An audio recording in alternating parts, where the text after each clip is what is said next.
Yesterday, Xbox announced that Game Pass will be going from $19.99 to $29.99 a month, a 50% increase in price, which is absurd. And it led to the page to cancel Game Pass to crash as well. Honestly, Game Pass is getting to the point where it's not even worth it anymore. There was the price increase a few years ago to the $20 mark. You could still justify it, but now $30, that's like 2 months of Game Pass is one game you could buy, pretty much. I mean, give and take the $10. And the other two tiers are basically pointless. I mean, they include multiplayer, and that's about it, but a lot of games already have free multiplayer if they're free to play, like Overwatch and Fortnite. So the other two tiers are just, you're going for the $30 tier. You want the day one exclusives. You want the AAA games. Because without the AAA games, yeah, there's some decent indie titles, but you are getting just a lot of junk that publishers are just putting out there just to say, hey, we have 400 plus games in our category, but 300 of them are just garbage you'll never even think about playing. With the price hike, they did also announce that Fortnite Crew, EA Play, and Ubisoft Plus are coming to Game Pass, which if you use those, then the Game Pass is kind of worth it at $30, but there's a lot of people that do not use those subscriptions that just want the day one titles. But for me, I give Fortnite Crew, so this is somewhat beneficial since it saves me like $2, but still, I'd rather just have it be separate subscriptions and not all tied to one subscription. Because now I'm always forced to have Fortnite Crew, I'm always forced to pay for this stuff, even if I eventually down the line do not want it.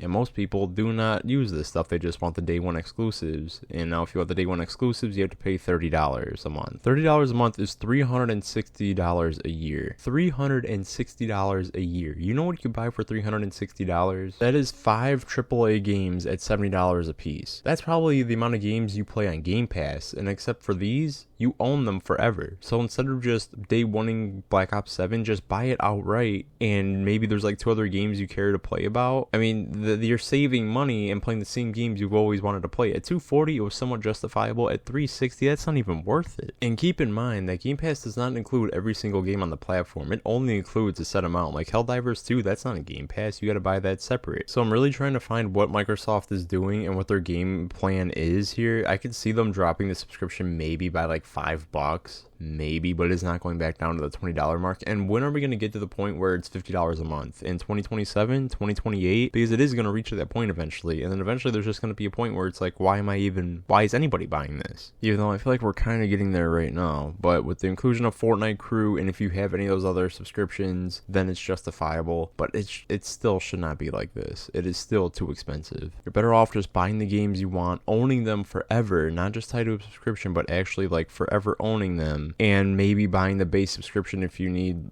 like the $10 one a month just to play multiplayer, or just buy it on PC and ditch the Xbox platform completely, and then you get free multiplayer and you don't have to worry about Game Pass at all, and you get to buy and own the games you want, which at this point is like the most ideal sense. Like there's no point in getting an Xbox anymore because Game Pass was the main point, but now Game Pass is so expensive that you should just get a PC and then buy the AAA games you want for cheaper on sites like G2A and stuff like that, where games that don't go on sale, they'll be slightly cheaper on third-party websites, instead of paying the $360 a month, and you actually own all the games, or $360 a year, sorry. And Xbox is completely ditching exclusives, so really, what is the point of buying an Xbox? With the recent price hikes of their consoles themselves and Game Pass, just buy a PC, buy the games outright, you own them forever, well, in a sense, and that's just the better deal. There's no reason to go to Xbox, there's no reason to play the Xbox platform, there's no more exclusives, Game Pass is too expensive, and the consoles are just too expensive. Buy a PC, buy the games, and you'll be a lot happier. Let me know how you guys feel about all this in the comments below. Does it really affect you that much? Are you canceling Game Pass? Are you ditching Xbox as a platform altogether? Let me know in the comments down below. Make sure to like and subscribe, and I will see you guys in the next video.